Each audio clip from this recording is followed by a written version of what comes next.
Get me on my podcast. Let me start this. Let me just reiterate this. We are here on Empress Tiffany's podcast, 101 to podcasting, and I got my brother here, Sabir Bey. Don't worry about it. She'll get better and better as you go along. This is her first time doing this podcast, man. So bear with my sister. Yes, please bear with me. Okay, back to the question, Brother Sabir. My next question would be for you. How do you feel? This question is coming from two places, so I want to just get the background on the place that it's coming from, because one of my greatest people I look up to, Mr. Gordon Parks, he was a photographer. He always said most artists who really are doing something that they love have to be extremely selfish, and it takes away a lot of time from their family. It takes away a lot of time from their loved ones, their own personal desires, to give this form of artistry to the world. So I guess what I'm saying is, my question to you is, how much do you feel this form of, I feel what you're doing is a form of artistry because it's coming from a place of passion. It's coming from a place of the want to share, the want to help, the want to help people to see things a little differently. And whether it be music, writing, broadcasting, all those are forms of artistry. So I'm coming to you from the same background. How do you feel that this has affected you in your personal life and your personal desires, being a person that has been called to educate? I mean, it's not affecting me as much as it did, when I first started with my son, with my sons when they were younger. It affected my family big time. A lot of people know it affected my family, but I choose not to let it do it happen now with my youngest daughter. But it affected me big time. Seriously. I like I said before, I lost a lot dealing with this information. When you should be feeding your family, you put it into a newspaper. To feed my family, I'm putting it into a newspaper. I'm putting it into a radio show. Constantly, and it affected me. To the point that my son, mom was like, I'm done. I'm out of here. You know what I mean? I'm out. Right. But I said I would never put myself there again with my children. So I have to time and pace everything. So when I would do things, I would say, listen, if you want me to sit and talk with you, you can pay me for that. Right. And I'm always telling him, I'm always saying, she says the same thing. Charge for this. Umi says that to me all the time too. And she said, never compromise your comfortability. She would say this to me all the time. Absolutely and she said, Umi and Maiwa would say, this is your job. This is what you do. So I don't have to make anyone on social media feel good, because I know what work I put in. You see what I'm saying? No matter how many times people try to belittle or try to discredit what I was doing, they would never come on the feed and say that I was wrong on what I'm saying. You see what I'm saying? So you're battling with so many entities with our people, and they never put that type of work in. And when you're dealing with law or whatever, it's hours that you put in, right? And they judge you on the hours. So I have hours of putting it into the law. I have hours putting into film. I have hours putting into research. So how could you rebut that? I have the hours. The experience. Yeah, I just don't keep the account of none of that. Right. But I do have the hours. But that's the experience. That's the experience that keeps it going. That keeps you able to grow in these different mediums. Yeah. And the ability to come, like when you're doing radio and you're saying, okay, you had to pay for that radio slot. And that was like a budget. You had to set for yourself. Man, did you? And you may be tight one month. Oh, I was tight of many months. Or you may be tight, and you may not, got the money this week or this month to do the radio show. Like the fact that you found a way. Man, listen. I want people dedicated yourself to that. I want people to realize, like, seriously, real rap. I want y'all to imagine you from 2003 to 2009, what the pressure was with that. Every week you had to come up with $325. Not every month. Every week. You literally had to, and imagine the times when you didn't have it, they threatened you, say, we're going to stop your show, and you got to be like, damn. No corporate sponsorship. Right. Nobody saying, here's $500. None of this. Oh my God. None of this. So the pressure was so hard and on at the time that Brother Shafiq walked away from the show and left me stranded by myself to actually fin and never give up. That's how the pressure was at the time. Now at the time, I'm taking money from my family to actually give it to a radio station to help the masses of the people. You follow me? So it's a lot. I know that's like a lot of fighting too with your woman to be like, you have no idea. Or the drama. We need some milk this month. The drama we going through dealing with this, man, it's not easy. So when I hear people complain now, and we have it much easier now than social media. Oh my gosh. People, like how people have it. I can jump on Instagram. Yo, hold up. Patreon. Yo, Cash App. Yo, and that's the thing. Yo, Super Chat. You hit all the super. You didn't have. But that's the beauty of it too. You do have people who, when they're into it with you, they will put money in your Cash App. And let's promote that Cash App because I need my brothers and sisters from Philly, my brothers and sisters that's joining this this live and this podcast is going to see this video on YouTube. All that, I want you to be able to understand that you can contact this brother on his Facebook. You can help. You can find out what he's teaching. You can see what he's teaching. You can follow the information that is being given and become a supporter. We need to support each other. Like if you have it to give, if you have it to spend on the latest Jordans or the latest Ivy Parks or whatever, take 20 out of that and say, I'm gonna. Every time I got something to spend, I got a good guap I can drop. I'm gonna put 20 or 30 to actually helping somebody in a movement that I agree with. I'm not forcing you to agree with everything. I'm just saying, listen, and if you can agree, and if you can follow the vibe, and if you feel it in your heart to support, and me too. But I don't really have set up a way to force the support yet. This is very much the beginning for me. Can I tell you something? What happened? So also, don't ask me for that yet. Just follow me on Instagram. But he's straight. He's all together. Okay, because he's been doing this for a minute now. And this is what's crazy. When I was on the radio, I didn't have all that. I didn't have to pay all that. I was on the radio on a station that had just started off in St. Martin when I basically dipped on America and was like, I'm busting out. I went to a place in the Caribbean called St. Martin, and it's where I met my husband, and it's basically where I decided to try my life as an expat, a person who no longer lives in their country of birth. And I did different little things here and there, but I was working, teaching older people how to use Photoshop and how to use computer programs for graphic design.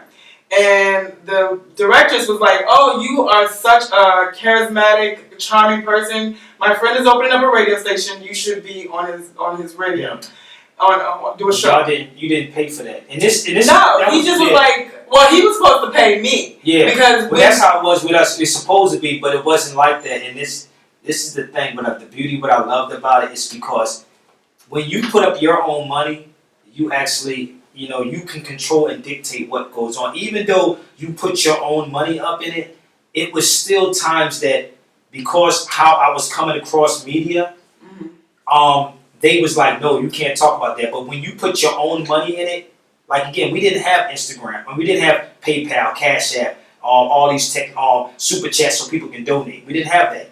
We had to actually go out and get that money and come bring it back to the station, or they would threaten you to cut your show. What my family said, wow, too. He said, wow, no, dude, I'm being real with you.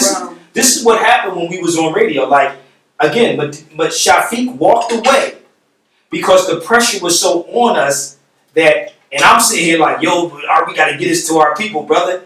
We didn't have the like I said, the Cash Apps and the PayPal. We didn't have sponsorship because when you get someone to sponsor you now, you have to do what they say do in radio. So if they gave you the slot, right? But see, this is what he tried to do. Well, he was in the manager of the station. Yeah, I know exactly what Dame Dash is talking about. That's why I can relate to Dame Dash. But the manager of this station, he was saying, so basically, I have to go out and get my own. You have to go out and get your own, and I would get paid off of their sponsorship. But for me, it was more so I was there daily to do a slot that he hired me to do a slot for. So he had no salary set up for the DJ. it was all like about going out and getting your own sponsors. Hell yeah, you had to pay for your DJ, you had to pay. No, I wasn't the DJ. I didn't have anybody working the soundboard. I had to work the soundboard. Yeah. I was also playing the music and being the DJ, the personality on the air, and it was something that definitely. I flowed with it because, as you could all hear, I like to talk. But it's one of those things that, I realized this whole radio life is not easy. And I wanted to ask you. Real radio. Yeah, real radio is not easy. And I wanted to ask you how you were able to keep that. And you went to California and continued the radio station. Yeah. Well, the thing is that I got fed up. Let me tell you something. From 2003, The difference with me is that I was always creative. Like I would push the envelope on everything that I have done. Like seriously, when I remember reaching out to Sophia Stewart, Mother of the Matrix. I was the first person to bring her on the radio in Philadelphia back then. Now we have cassette tapes and CDs of this, and then I brought Dr. Sebi on. And if you go to any of the videos, you will never see video. You'll see just audio. You see what I'm saying? There was no videos at the time. So again, you have to go out and get these people to come on your show and convince them on why they should come to your show. But you have to have something for them. So I had every day imagine trying to be creative, like how you gonna, it's like literally I had to be the damn accountant on my show, the producer of my show, the engineer of my show, the host of my show. So you have to go out to these people who you're not getting thousands of dollars for. To be on here. Right. They can convince an individual to come on your show. So what I would do, and I will always give KRS-One this credit. Yeah, I remember KRS-One was one of your first real like celebrity supporters that was like down. I remember this, and I don't know if Professor Griff remembers him saying this to me years ago. Professor Griff asked me a question: how did I get into a high school and speak right to the youth? It was called Business Tech. And I remember KRS-One saying, dude, you hip-hop. Go in and talk about hip-hop. Right. Bring hip-hop in it. Right. I said, damn, that's how you bring it in. Right. Let me bring in hip-hop. So I would sit back and talk to KRS-One or talk to DL Hughley or somebody and say, yo, how do I incorporate these things in it? Right. And again, remind you, I never had the money to do what I was doing. Wow. I didn't have the money. I had to go out get money. It's not easy like these cats on Instagram and Facebook now. They get asked for money. Exactly. Like you literally had to hustle to get hustle, not sit on Instagram and Facebook and ask somebody to hit your PayPal, hit your Cash App, hit your Super Chat. You didn't have that. Right. You follow me? So it was harder to actually go out and do that kind of work. Like literally, I gotta convince you, I didn't have a checking account. I had to get a checking account. You had to do all this. Right. Because when you're doing radio, somebody has to check that account. They have to check the books. Right. So when a person was paying, when I'm paying all this money, $300-something a week, I'm taking from my rent. I'm taking from your bills. I'm taking from my food. Bills. Yeah. I'm actually from 2003 to 2009 doing this. You know how hard that is? So I walked away and said I was done trying to wake my people up. Right. And that's when I walked away from radio. But when I moved to California, that's when it sparked me because a brother named Sal gave me 500 ones with no questions because I was done with dealing with my people. Just once, 500? Twice he did it to me. 500? With no question, no dollar. $1 bills? All ones. Wow. All ones in a brown paper bag. That's crazy. On Hollywood Boulevard. Wow, he gave it to you like that was like an oldie, like a 40 or something. You said, would I do that now? I would never repeat that again. I would never suffer again. Straight up, I would never put my family out like that again. Never. Because you see what happens. Your people won't back you. Right. Like you're fighting for the backing. That's why I'm like, I'm not even doing this expecting anything from it. That's expecting anything from it. I'm just adding my voice to the conversation. This is her podcast, and the reason why I'm helping her is because I've known Tiffany for a long time, and any question that she want to ask me, she can ask me. Nothing's off limits with me. Yeah. This is the reality. And I'm not, and if I'm lying about anything, she can tell you. And I'm a nosy motherfucker, so I'm asking a bunch of questions. So, me doing this, and people get upset with me because I'm not telling them things because they want something for nothing and not realizing what I've been through and what I want. Right. So, I see things different than the majority of the people who get on Facebook and say, hit my PayPal, hit my Cash App, and niggas give them hundreds of thousands of dollars. Right. And what have they produced for the masses of the people? Or regurgitated information. Exactly. Regurgitated information. And regurgitated information is literally just vomiting up what you've heard before. Let's put it very plain. You know, vomiting it up. I heard that. Yeah. I heard that. It's like, no, where is your research? Where is your reading? Where is your resources? What have you actually picked up and discovered yourself through the pages of the written word and through the pages of the historical accounts of people who have put their life to giving you information that helps people to better themselves, that will help us out of our conditioning. Like, there are people who are giving their lives for this, my brother Sabir included, and are not at all getting the recognition, getting the aid, getting the basic levels of respect. Can we talk about that? Like, I mean, with this social media age, you ain't even gotta fund my Cash App. You ain't gotta fund my production. You don't gotta buy my camera. You don't gotta do nothing of that. All you gotta do is just double tap. No, listen, they said, all you gotta do is as you should, don't have to tell us anything, only if you feel it. Exactly, but this is her interview. Like, she can ask me anything she wants. Y'all come to my Instagram and ask me anything. This is an open interview. This is an open interview. But we will be filtering through dumb questions. Now, okay, no question is I know. I feel like people who already know the answer to a question and are just trying to discredit you, that's a dumb question. That ain't gonna work, because they're gonna embarrass you. No, but that's a dumb question. Okay. That's like, I already know, we've already discussed, you've already explained where you come from in this, and then for somebody to come on here now and say, Sabir, did you just jump on the scene just now? That's a dumb question. We already discussed this. Why are we not listening? Oh yeah, did I just jump on the scene? These are dumb questions. Nah, I didn't just jump on the scene. I want people to listen. If you need to rewind, if you need to start from the beginning, you don't necessarily have to start from where the live jumped in on your page. You can start from the beginning. This is Tiffany. So we have a request over here, Tiffany. You want to take the request? But sure. Okay, we're going to take... Oh, for somebody to come in on the conversation? Sure. Okay, we're going to take this. Sure. And this is Tiffany's podcast, y'all. I just wanted to make sure y'all know. This is my introduction to podcasting. Her introduction to podcasting. So we bringing somebody on right now. I don't know what they're going to ask me again. This is not scripted. Okay, well, I have a question. He look like my lookalike. Hold on. Shoot, look at you. I want y'all to see this. That look like my lookalike. Oh my gosh, you guys do have some faces. Shoot. Oh, he's beautiful. Yo, he look like my lookalike, fam. Yo, that's what's up. Oh my gosh, y'all can definitely be a doppelganger. Yo, that's crazy. Can I show you what my line looks like? Hold on. Yo. Yeah, this brother looks like you're on my line. This brother looks like my brother Sabir. Yo, that's right funny, here. man. That's beautiful. Yo, that's funny. That's hello. What's up, family? man? Welcome to the conversation, family. What's good? Wow, I'm just receiving so much warmth from you all over there. Oh, it's all love. You're beautiful. Yeah. Love. I'm a photographer, so excuse me if I get extra hype. Show me your beauty. I'm the person that's like, oh, can I get in the studio? She's a photographer. Can I take your picture? Oh, that's great. Yes. Work for you in the near future. Yeah, that's what's up. That would be wonderful. Once I heard Sabir Bey say that it's an open discussion, I said, oh wait, okay, then I can chime in if I'm able to. So I appreciate you adding me on so I can ask a question. Sure, man. Go ahead. Yes. What's your question, brother? Alright, so I opened my first retail store next Monday. Where?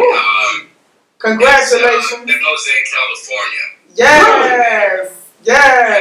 Yo, get with me, man. I'm out in California, man. Get with me, Holmes. Yes, for the entrepreneurship. You better make that money. Yes, I love it. We should do something inside the store. Do a class inside the store. I would love that beyond. I definitely look up to you, and I've watched you. I chimed into your stories throughout the years, and so I actually am like beyond, blessed that I'm actually talking to you. You know what I mean? Like I'm like, wow. So this happened for a particular reason, and so I see that the sister is building her podcast. Yes. And that's something that I'm also interested in. I would also like to use my space to have a podcast station. Do it. And Beautiful. People want to talk about mental health. I'm a mental health coach. I can see it, brother. I'm envisioning it for you. Oh my gosh. She's always saying, I'm a I can see I you doing it. had to literally push her to do this, man. He did. I had to push her because I'm like, don't waste your talent, G. You got to do it.